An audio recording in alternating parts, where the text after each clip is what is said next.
Esto es Estudis de Teatre Berti Tobias, una escuela de teatro internacional, profesional, que se ubica en el Raval, en donde llevamos desde el 2 de febrero del 2002.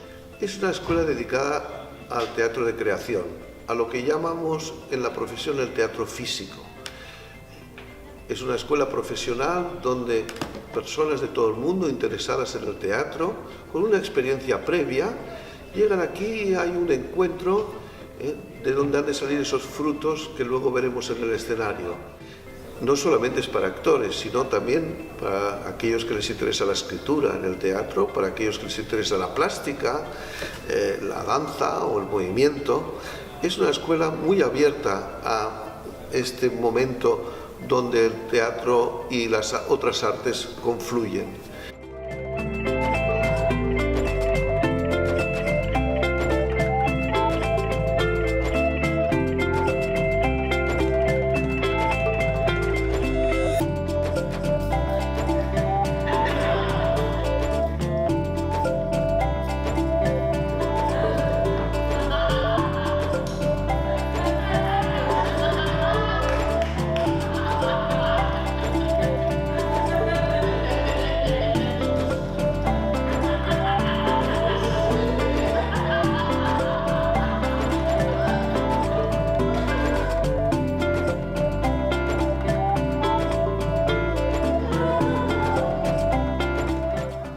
Esta escuela en el Raval ha encontrado su lugar.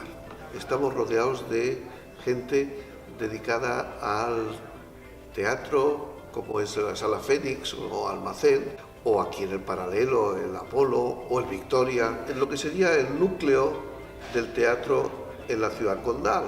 Aquí detrás tenemos la calle Art del Teatre y la Plaza del Teatro.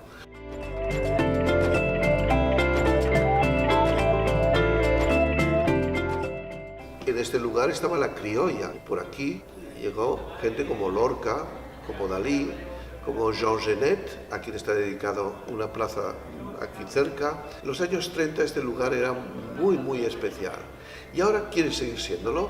Por aquí han pasado actores que hoy en día los vemos en la televisión, como el simpático Jordi Ríos, o Edu Soto, o Sandra Marchena, o Marta Capel, que en este momento está actuando aquí en el Apolo. En fin, en estas tablas se han formado y han compartido horas de risas y horas de emociones. Todos estos, gente conocida y poco conocida, pero que están en el mundo de las tablas y que este lugar les ha significado algo muy especial.